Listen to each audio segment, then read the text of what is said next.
Banana and Bears Rugby Pod. And now Seagulls started fucking roaring behind you there. That was good. I like Sure, that. There'll be plenty of them. Ambiance.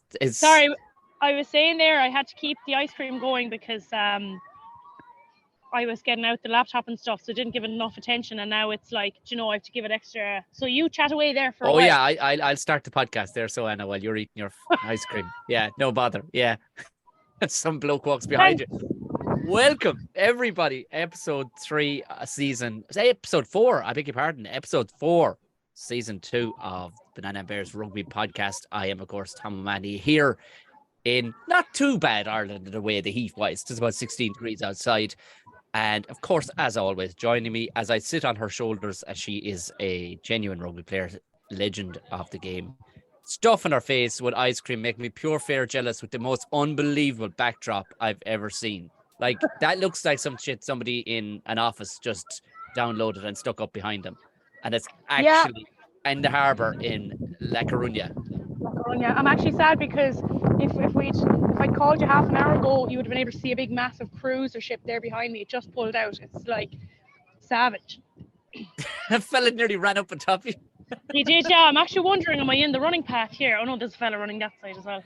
No, anyway, there's an old pair just walked behind you there, and they haven't ran in 50 fucking years, Anna. That's grand. No, fair play to them. But they're all out here now. To be fair, I obviously everyone who knows I'm living in Spain, the ice cream's under a bit more control now, so I can kind of chat a bit. But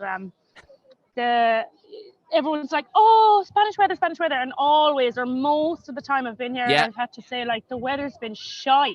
Yeah. Because it's now I wonder did I chat to you about this before? Did you ever read that book, McCarthy's Bar? Yes, I did once upon a time. Yes. Right. There's a wonderful paragraph in it where he's down. Do you know the premise of it? So if people haven't read McCarthy's Bar, it's a fantastic book. This English fellow with Irish heritage who used to spend his summers growing up in Ireland went on kind of a journey of discovery, and he learned once upon a time that you should never pass a pub that has your name on it. Mm-hmm. And he always lived by that in his adult life. And then he came to Ireland and he went to West Cork, and sure, all the fucking pubs are called McCarthy. So he had to go into all the pubs. And in one pub anyway, he said they were chatting about the weather, and someone was complaining about the weather, and someone said, we need to take the weather in Ireland with everything it has. The rain, the sun, the bad weather, the good weather. With the bad weather protects us from, he was kind of saying, look out there at those fields and that coastline. And there's a beautiful, view down to the beach. And he's like, if we had weather like they have in Spain, that view would be full of apartments, full of buildings, full of shops, full of everything. So when it rains and when we have a rainy day, you need to thank the Lord above that. That's what the weather we have. And that's what it's like in Coruña as well. Yeah, but you've landed today as on episode 4, kind of shitting the bed on that premise, Anna. It's splitting the stones. You've got your sunnies on, your ice cream is melting. There's an owl full of sweating behind you, but I'm enjoying the backdrop. I can't really see it because it's so bright. But I know. The fucking sun came out on Sunday, and I'm leaving tomorrow. Or today, Wednesday. So by the time this comes out, there's a man waving. There's a fella taking a selfie behind you. This is the most bizarre. We could do the whole podcast just looking over your shoulder. This is unbelievable. Giving them names. Do you ever look at passers-by and give them a name? The whole time, the amount of Teresa's. For some reason, the amount of Teresa's I pick. I don't know what it is. Oh my God, there's a Teresa coming here. Is there a Teresa coming? Right, let's describe this Teresa now. What's your version? This is your version of a Teresa. Like a short white bob. She's got lipstick on. Nice glasses. She's with her husband. Styly, and she could be a caramel too. That's the only thing. I find caramels are often style. Styly like that. Yeah. So tell us before we go any further, and annoying the shit out of me now with the ice cream. What kind of ice cream is it? Right. So there was pistachio on top. Now, and there's chocolate orange underneath, which is very nice. Now, this place, it's called Bico, which is the Galician word for a kiss. Shout out Bico. it's very popular here because they do a lot of flavors like gluten-free and things like that. There's always a big, massive queue. So where I just had a Canya, I just had a little Estrella beer for myself there. Jesus. My last day here, I might as well enjoy it. So I just had a little beer there for myself. And when I made an awful error. I was like, oh, I'll pay for my beer, I'll go to the toilet, and then I'll jump on the call. Go away, pigeon. And I was like, oh, I'll pay for my beer and I'll go to the toilet. And then what I did was I ordered the ice cream before going to the toilet. You can't go to the toilet. We've ordered ice cream that doesn't have a wrapper. So I say, well, I'll be on a short call today because I need to go. There's a fucking sea behind you. I won't. We'll press pause. Be all right. Stick the arse over. They all do that here, by the way. There's no kind of qualms about people like going for a wee wherever they need to.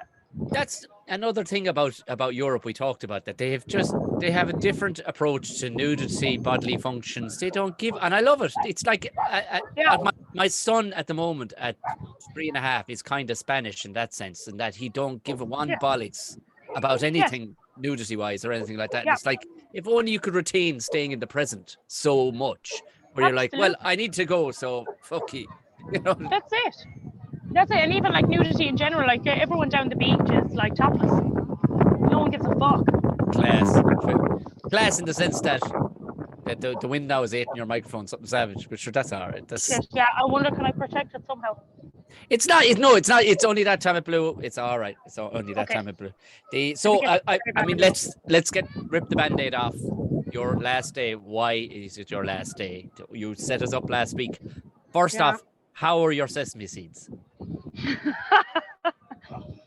The sesame seed failed the test. Bastard. I know. So I actually didn't get to play, but because we were kind of pushing it, like, to see if I could play the team that we were relying on winning lost. So actually, we knew by the time we got to Sunday that we had no chance to get to the semi-finals. So it wouldn't have made sense for me to kind of risk it and play just for a game that would have made no difference to get to the semi-final or not. So didn't play, but we won, but we won't get to the semi-final. So Shinny, I had planned on staying here in Coruña for the summer, but I've kind of other fish to fry at home. So I'm leaving tomorrow, which is very soon. Jesus, when you said that, I was like, geez, you wouldn't go on the piss for a week or something. You know, that kind of like, I just, when you said it, was like, this woman is all action. I better get her on the podcast quickly. She's all fucking action. Jesus Christ. And goodbye, rear view mirror. Good luck. Thanks, Lecarunya. Thanks for the cheese. Catch you later. I know, but it's the way I live my life, you know. I don't like getting too attached anywhere anyway. I like it. So that was the adventure going.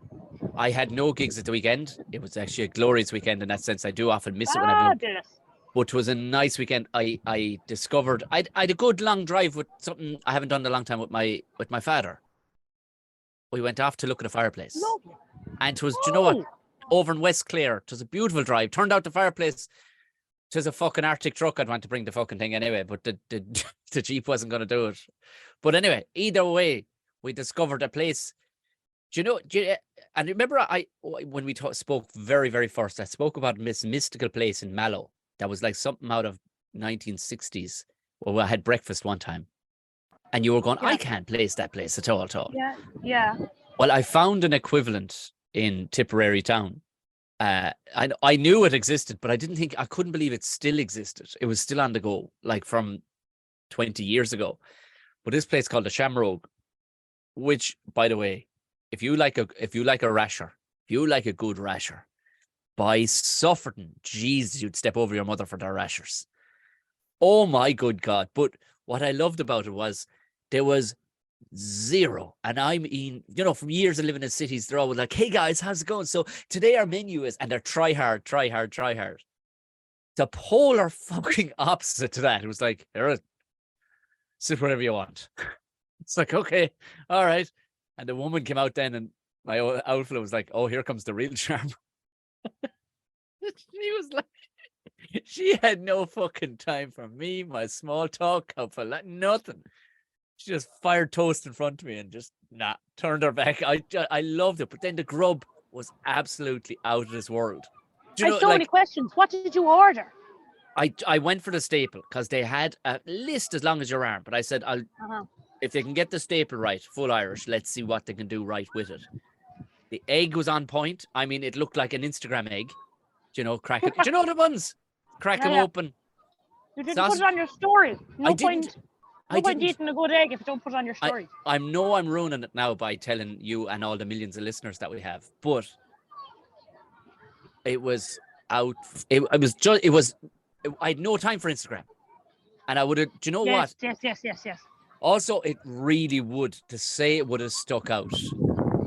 Some prick like me, when you have, Jerry the Builder next to you, horsing into a fucking, and you're one who wouldn't even, she wouldn't give me the time of day. Like, if I pulled out a phone and started taking photographs of my fucking breakfast, I'd say she would have taken it from under me and just told me to get the fuck out. And she would have been right. She would have been right. You're right. Yeah, she would have been right. I've another question. Where is this place? It's Sorry, Tipperary. you said town, but what's it called? It's called the Shamrogue. Oh, sorry. And it's kind of, when you were talking about there, I felt like I might know where you're talking about.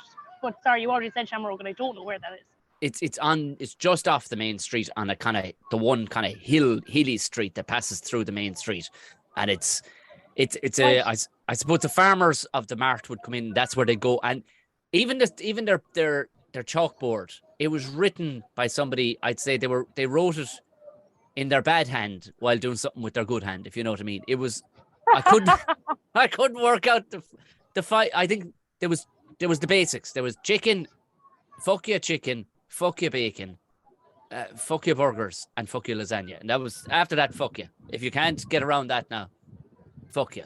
And it was it was the non-fluff around everything and the no. My next question was, what kind of rasher? Describe the rasher to me, because I'm very interested in this. Do you know the rashers you get, and the slimy white stuff cupped inside in the cup where they forget about it in the corner of the pan or whatever they fry it, and you're like, for the love of Jesus now. Right. Nothing of that. He obviously put it on a griddle, flattened it, salty as bejesus, but the kind of salt where you go, I don't know if that's salty, is it? That's just the right amount of salt, but you drive 5 minutes up the road and your entire face is turned inside out and you need to pull into a petrol station and just put your head under a fucking tap. That sort of a rasher. To the point he made the fat go crispy enough that it tasted sweet. That's the kind of rasher. Like, you'd sit back and eat a plate of these rashers. Like, that's the kind of thing. And it was such a joy. Such a joy. And do you know something? A drive out West Clare, I would advise anybody. Yes, you have yachts behind you, La Coruña and all the rest, but a drive out. Forget about it. Out to Killaloo, Kilrush, heading for Ina and Ennis-Simon and all them places. It's just such a look. And do you know what they've done? There's hustlers everywhere. Everybody is trying to pull off a cool thing that you can pull in and do. Do you know that kind of way? It's not every like, we pulled in at this one. There was this fucking thing. It was one of those containers, shipping containers, but they'd done it really snazzy, and and it was a drive-through, and your one was pulled in. They'd macaroons. That's for the Instagrammers, anyway. Oh, it's absolutely. They'd macaroons. I got myself a macaroon because you know what, I treat me every so often. There's Susan and Martin there now.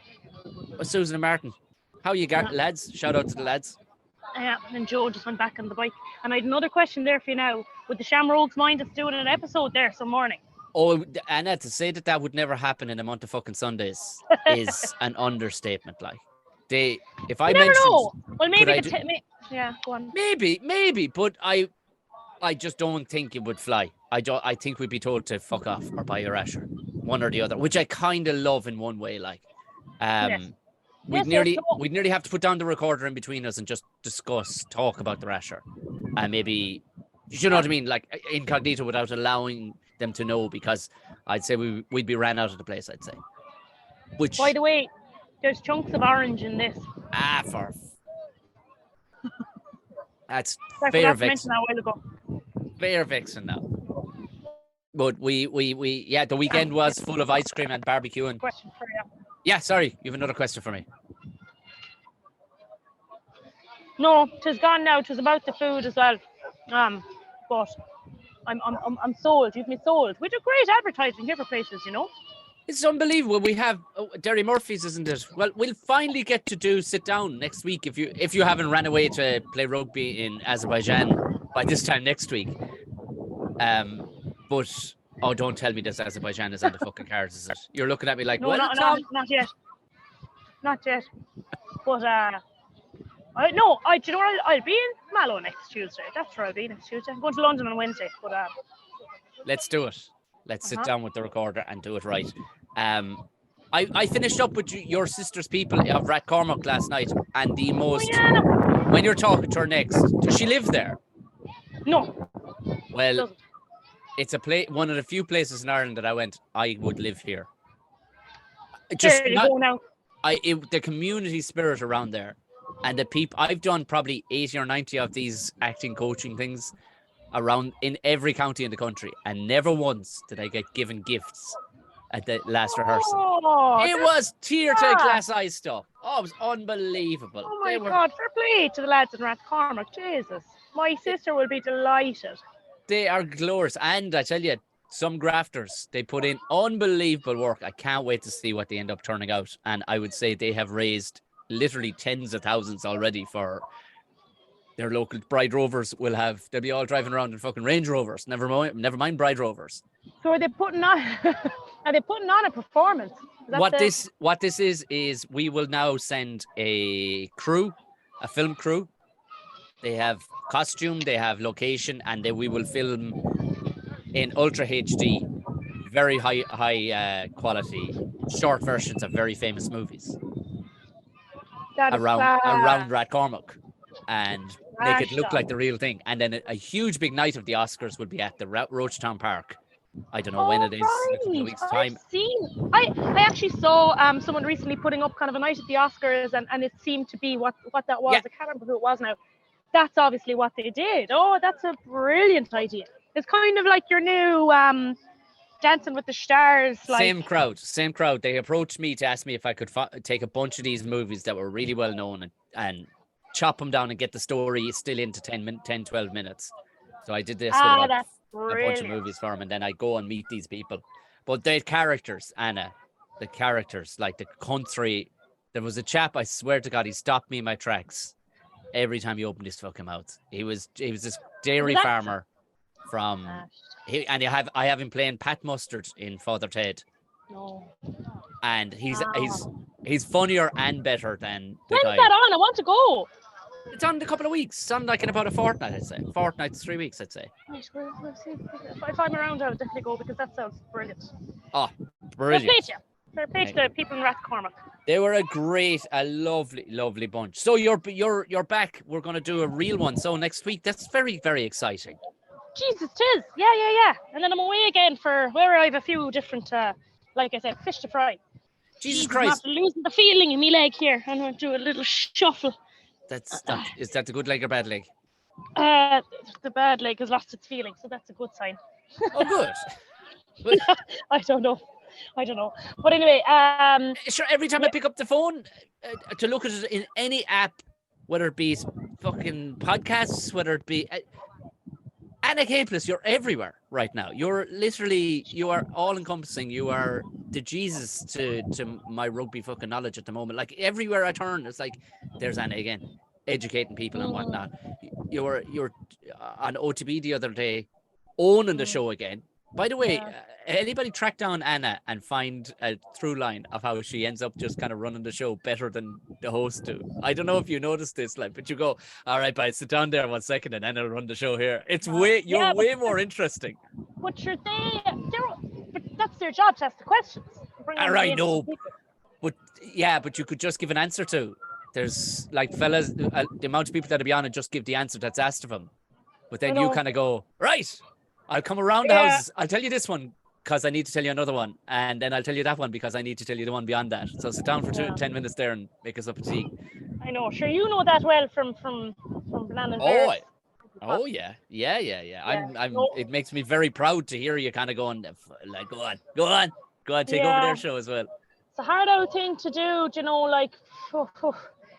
Obviously, so the one thing about coming home this week is I can actually get to the Irish match this weekend in Cork, which I'm delighted for. It's going to be I don't know. We'll talk about the rugby in a minute, but like it's gonna be fucking insane. Like England are by far like the best team in the world, obviously, which we knew, but they're just so.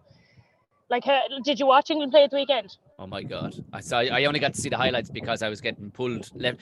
What happens when my schedule opens up, Anna, the calendar it Right, gets left, right, and centre. it gets filled up with things like going for looking at fireplaces in West Clare that won't fit in the fucking vehicle, like you know that kind of way. But no, I only got to see the highlights. But again, like there's only better they're getting. Like, Well, they had 9 different tries from 9 different players, and they also like kept Wales from scoring when they had 13 players on the pitch, 2 yellow cards. And it was great to see Joy Neville back refereeing. She'd been kind of doing most of the TMO role the last while, so it's great to see her back. And we'll talk about the rugby in a minute, but just in terms of like the event, like the my column will be out Wednesday, which is today, the day the pod goes out. yes, yeah, we retweeted as well, and basically just if Irish women's rugby ever needed our support, it was now. Yeah. And also at the same time, like come down and like support the girls because they need our support. And Jesus, so many people are really supporting them now because people can see, just how far behind like we've become. And I know that there's things in place to try and fix it. I'm not trying to be big, nasty, like, burn our bras and all this. Like, I just want progress to be made so much. And like, I promised myself, like when I retired, that I would continue to advocate for this. So I just can't, on principle and how I am, I can't, just sit back about this. I'm going to have to keep demanding more for the players. And like, I'm just so excited to go see them play this weekend. Like, and England are just going to be like unreal because they've got to get they've got to get everything right before they play France next weekend. I'll be in London next weekend for that game as well. So England versus France, 50,000 tickets sold. It's going to be the biggest game of women's rugby ever, like with the biggest live crowd in attendance ever. So like they're under no illusions. Like they lost the World Cup final. They've literally been so focused since. Now Ireland have always like standout players like Niamh Jones again, like making all her tackles, working so hard. Like Sam Monaghan, most offloads out of anyone in the tournament so far. Like she's Nicola Friday, like putting in like serious work. If a Doyle on the wing, like there's just like Grace Moore, like she's young and fresh and coming into the squad. She's working so hard as well. Like it's so great to see so many big performances from them, but they're going to have their backs against the wall this weekend and just going to come out like absolute lions. They've no choice. They just have to go and go and go and go again and go again and go again for 80 minutes. Like that's, you can kind of get to a place in your mind where you get a bit crazy, when you're training or when you're playing. And I think they'll have to get to that level this weekend. Not easy to get there, and you put your body through an awful amount to get there, but certainly they'll be getting to that place in their minds this weekend. But I just urge anyone around to come out and support them because they need support.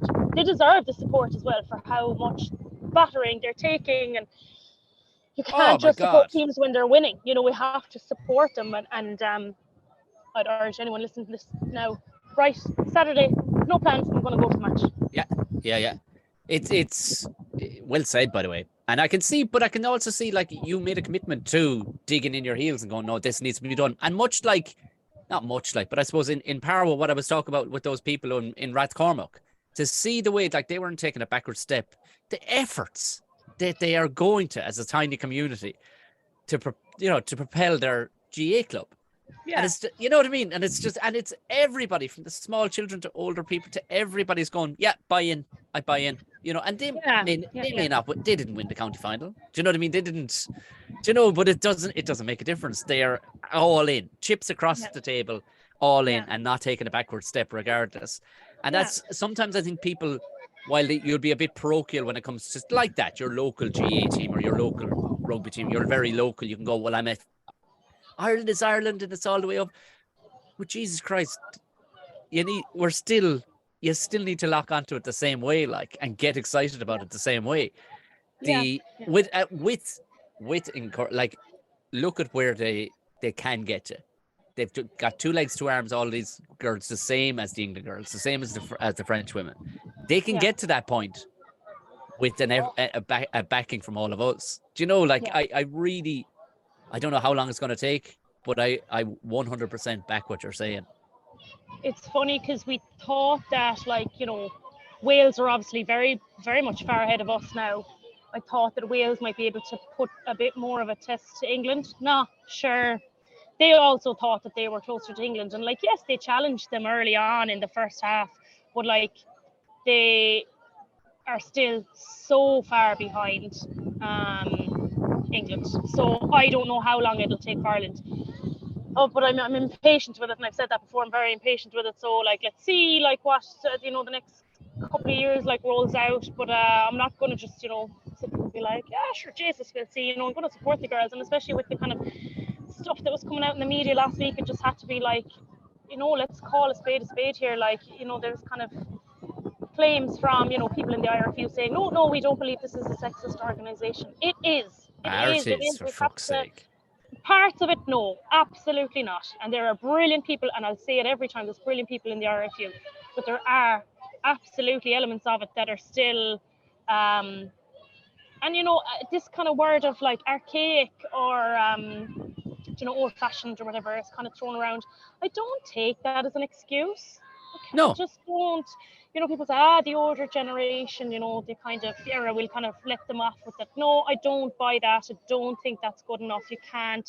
It's about respecting people. And like, and allegedly someone said, who gives a fuck about women's rugby at a big IRFU dinner? Like, if that's what you think, if that's really what you think, why are you shouting it out loud to try and encourage other people to feel the same way? When you know that's not an archaic thing. That's like to me that's like a bully or something. I don't know. I wasn't too shocked to hear something like that. I've heard examples like that before. So I'm just sad that they didn't like put their hands up and be like, this is completely unacceptable. Yeah. How the fuck he wasn't, that whoever it was, if it was said, because of course he did say allegedly, whoever, that they weren't pulled on it on the spot, damn near, or immediately as they stepped away from the scenario. It doesn't sound like it. I wonder if anything was said to that person ever. I feel like going on kind of tradition, probably not, because it's kind of like Era. He's probably just that way anyway. I don't know who it is, but Era.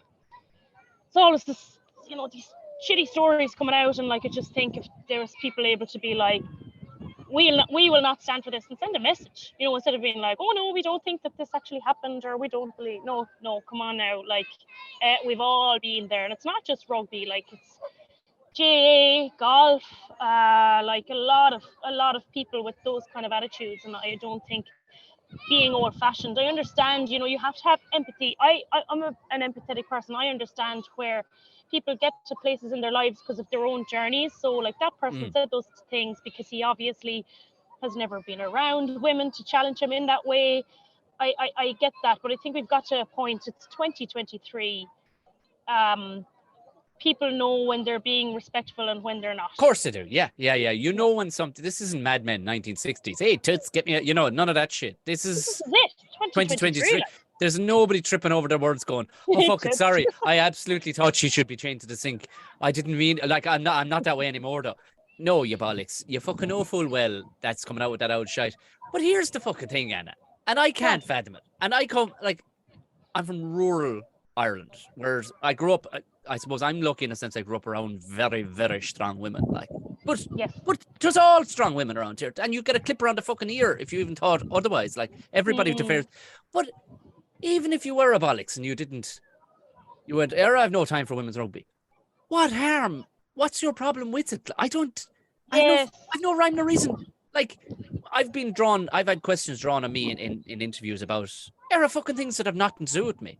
But I've no problem with the situation. And now they'll kind of put it back, go, oh, does that mean you're... And I'm like, no, I couldn't give a I couldn't, I don't care. Drive on.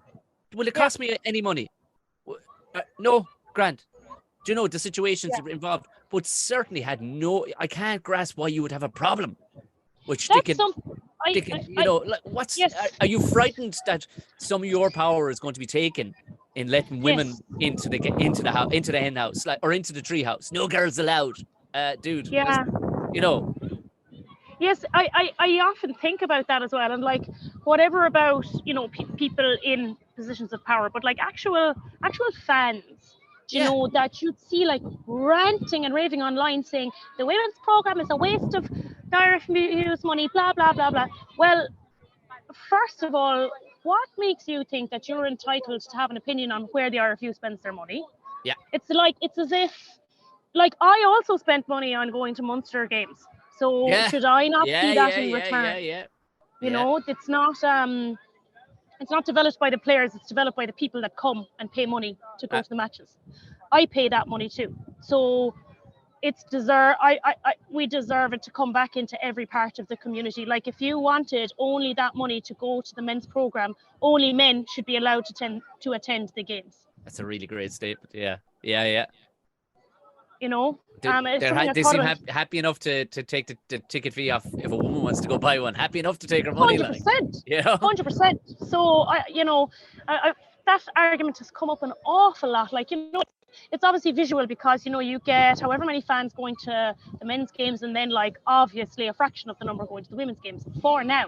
But the way I view it is that there's an oil well over there, and it'll take a little bit of time to dig into it.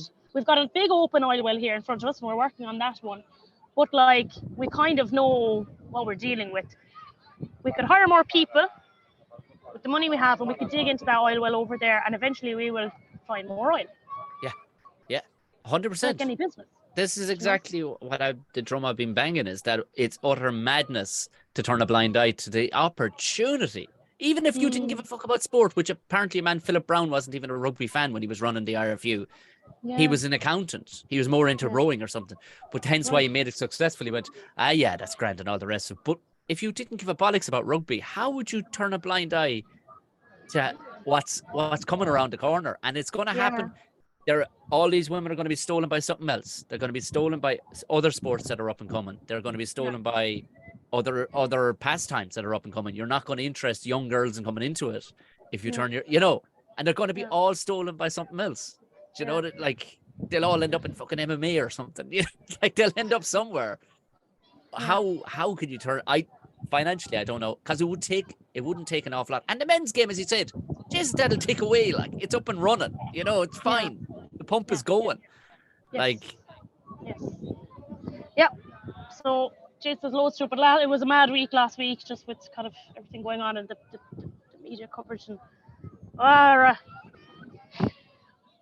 I know. Like I was just reading there. It's just so on so many different feelings, but like watching all the other teams like break records and get record crowds and stuff like that, and we're just like still seem to be a sinking ship. And if we're not, and if there's stuff happening inside the RFU that like we're not aware of, and if there are like have all these like I know the review. I've gone through the review, and I'm like, okay, cool. I really want to see it working now, and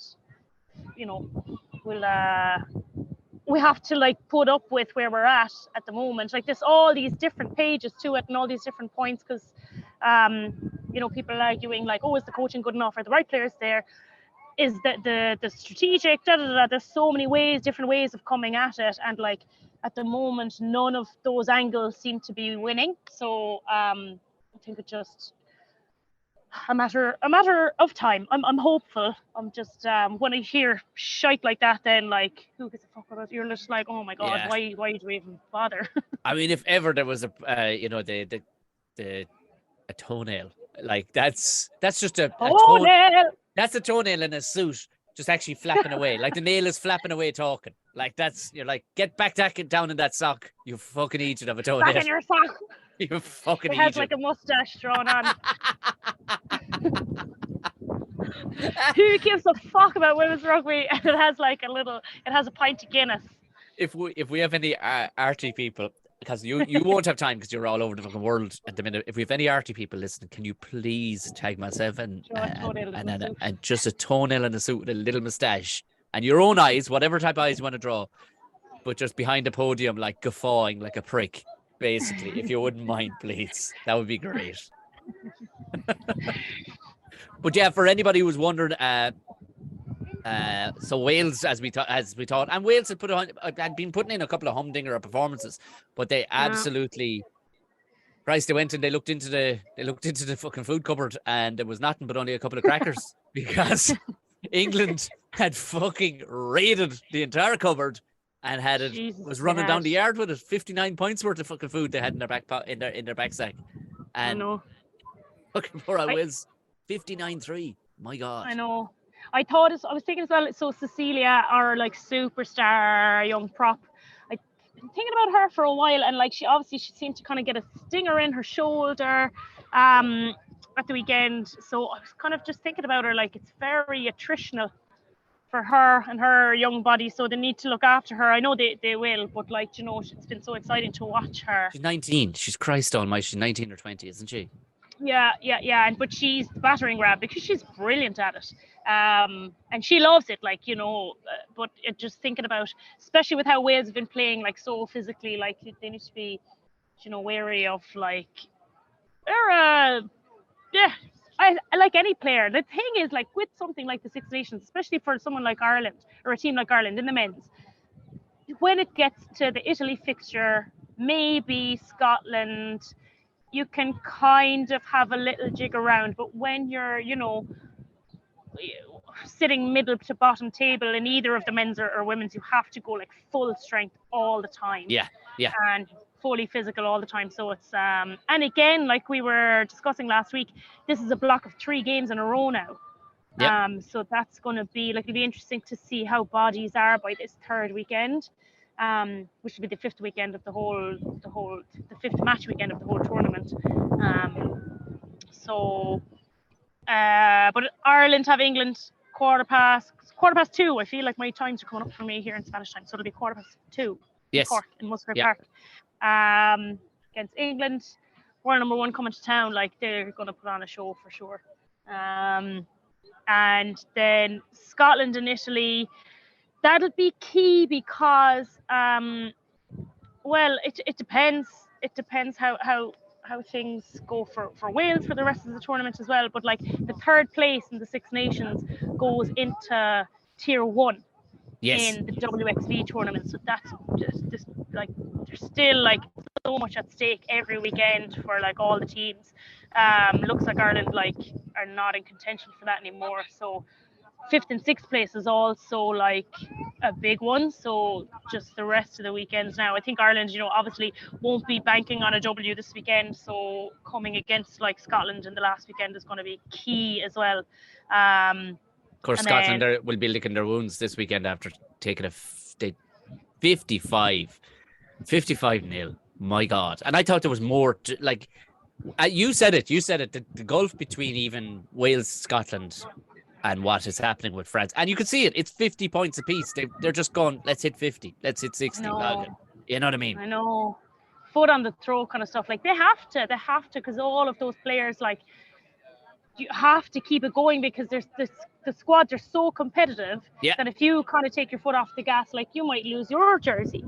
So there's no let up in any way. You were talking before about like, depending on where the score is, like you might relax into it a little bit, but it's actually just, it's so enjoyable to be scoring those tries as well. They're just like, I want one, and like bang, bang, bang. Can you imagine it? Can I have one? Yeah. Tap 2. Yeah. Let's organise that. Yeah. And then France and Wales on Sunday is going to be good, like.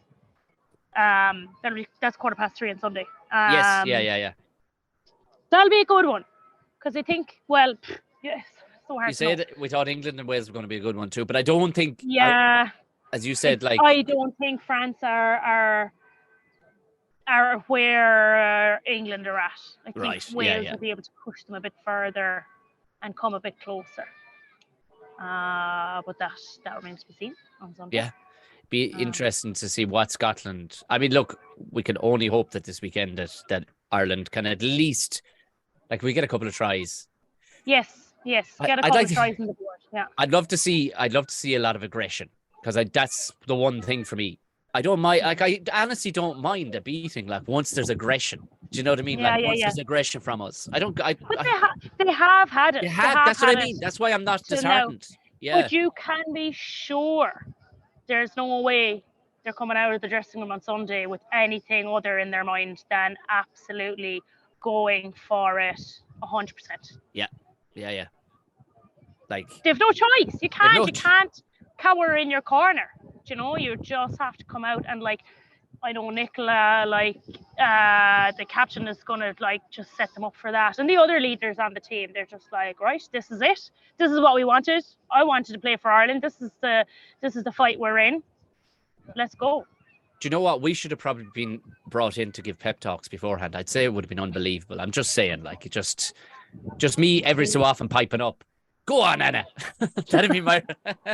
Well, listening to, like, just the pep talks from, like, Ciara Griffin, like, just to be just so brilliant, and, like, even Sene Naupu gave some pep talks, and, like, even playing club with, like, Fiona Coughlin and Paddy Kelly and Lynn Cantwell, like, listening to everyone's really good at it, because the thing is, on the day, it's coming from the heart. Yes. So Claire Malloy at the World Cup as well. So in the moment, you know, you can just feel like, oh yeah, I miss it. It's like, Do you know? it's the best feeling in the world. But yes, I'm just saying, like, you're bringing your boots back. You're pretty fit. Your sesame seeds are back. Look, Ireland. If you want the animal back, I'm not letting you have her. By the way, she's contracted verbally to the she's podcast. busy. She's just so if Ireland come looking, no for the animal. No. But I was going to say something else, but another, Somebody else giving a pep talk.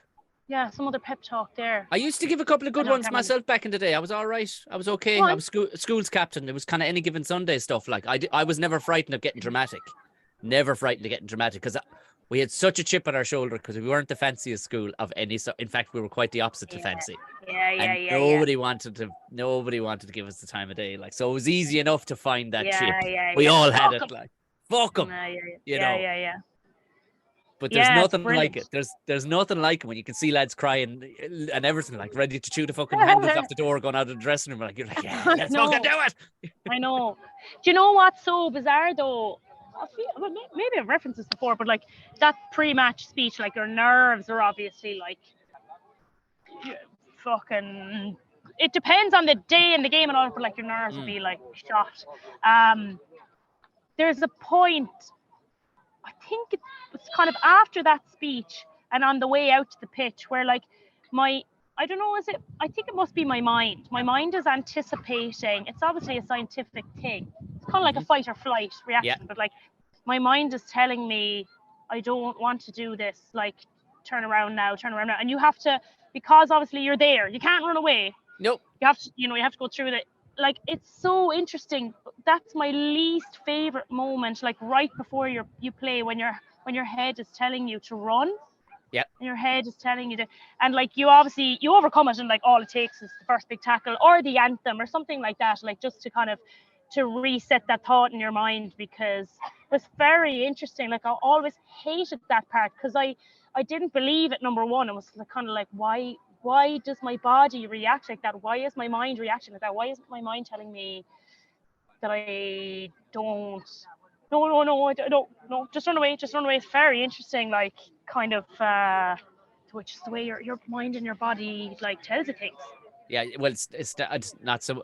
I wouldn't have ever played to your established level, but But it's the same thing, and, like, stand up more than anything, yes, and doing a one man play, which was completely out of my realm, a 2.5 hour play by myself, and the build up. That was the problem, I think, with me. With stand up, at least I've written myself. It's like, all right, let's go try it out, and it's fine. But because there was, like, a 4-week rehearsal period, and the build up, and we finally got to opening night, and you're standing in the wings by yourself. And I remember, like, a guy who was, like, a tech they brought in from Scotland or whatever. He was like, it's funny when the guy who played the same role in like an Australian one they did a couple of years. Yeah, he walked away. Actually, he ran away on opening night. I'm like, motherfucker, I'm gonna put your head in the fucking wall if you don't get away from me right now. And he didn't mean to. He didn't mean. He was a dozy prick, the same guy. Because every part of my body wanted to run out the emergency exit and leave a full audience of people, full room, sold out, full audience, and just me run away. Every part of me. But what is that phrase from Zombieland? Nut up or shut up. It's like, get after it. Well, that's it. But like your common sense prevails anyway, because you're like, oh my god, I can't do that. You know, can't run away. Yeah. You know, but there's a part of your mind trying to tell you to run away. and lining out at number 7 today for Ireland is actually where is she? Car starts outside in the car park and a gun with her headband. Who is that woman with the headband tearing up the? I mean, down in Junction 14, getting a wrap. Still with the boots on and the gum shield, smelling the deep heat. Watching the game on the telly. Yeah, it's common sense prevails, but it is, as you said, is very, very interesting. Your body is physically turning you to go the other way, and you're like, no, this is what it's the done thing. But your body, as a smart, intelligent person, is still going, yeah, but I'd still love to run away though. I'd still love to in this moment. There's just no choice not to. Oh, the gap. So that's the lineup for the weekend. I know you have to go and run to the toilet because you took your ice cream before you took your toilet break beforehand, which is a rule in podcasting world. I don't know. It's a very old rule.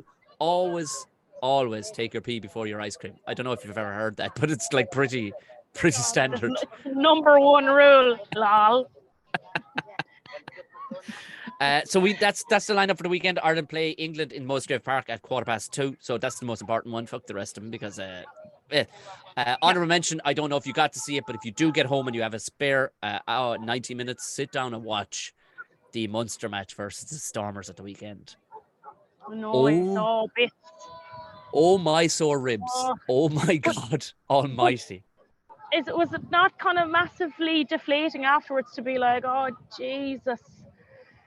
Where was it, or I don't know what? I think it was definitely a confidence thing. It was for sure a confidence thing. Mike Haley was a huge loss at fullback. He's back in the. It has gotten his mojo's more or less back now. You can see his confidence. It's such a funny thing. We're just talking about head games right there, and it's a confidence thing. There's a couple of guys who don't seem to need it. That Calvin Nash is a different fucking gravy. That kid, my God, oh my God, he just fights in every tackle. He's like a back row. Like, he just fights in every tackle. I can't see how Keith Earls or Andrew Conway are going to make their way back into that team, like with the way those two wingers are playing. I can't see how. The only way Joey Carberry is making it back in is if he bites off 2 bits of concrete tablets and toughens up, because what Ben Healy did at the weekend, I was bawling, going, we're letting him go. The rocks on that guy to like. Okay. That's so hard to hear. I'm sad about that. Wait till you see the passes he ripping out. Like, just if you see that try that Shane Daly got, it was him who made it with this pass he ripped that the opposition couldn't get their hands on it. It was just skinning across in front of all their faces, and because it was traveling so fast, because he's so powerful, the pass just, oh my God, landed in Haley. That makes me sad. Listening to that. The ref clock. That's the most badass. This is movie shit. The ref clock for the conversion. Yeah. Your man. That kick. Yeah, he just went, you're on 10 seconds. He went, all right, fuck it, and kicked back the sign from the touchline and just launched it. And you're like, oh my God, he can do that as well. Oh, Jesus Christ. Let's look, Edinburgh. Thanks very much. But anyway, it would bring you joy to watch it. Inspirational stuff, like, because they dug in against him. I love it. I'm gonna go let you yes, number one rule. Number one rule. And wait, do you want to see more boats? Hang on, I show you. Yeah, swing it around. We see more. Okay, no, this is for everybody on YouTube. That's a nice place. I can see how to be miserable in the Pistons of rain, but that is nice as it is now. And where's the ice cream parlor? Hang on now. Holy shit! What is that building? Is that an office? They're like no, they're just the normal. Like they all have these like white white fronts of windows. Like it's kind of the style of house around here. But so nice. Like I wasn't sure about it first of all, but it's very like typical Galicia, Coruña. And yeah, this is yeah, there's our little tour of Coruña there now. Jesus Christ, we should have done one of these ages ago. Just a walking tour with Capeless. Just walking around Yes. going, Howie, well, Yes, Exul with Capeless. there's That would make a good Barbara, one. I'd say. Simon.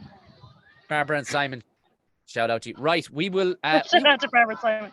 Let's, All right, talk let's, soon. Come on, Ireland. let's do it. Go on, Ireland, this weekend, and I shall see you next week. Slán. Lord, It's good luck. the banana and bear.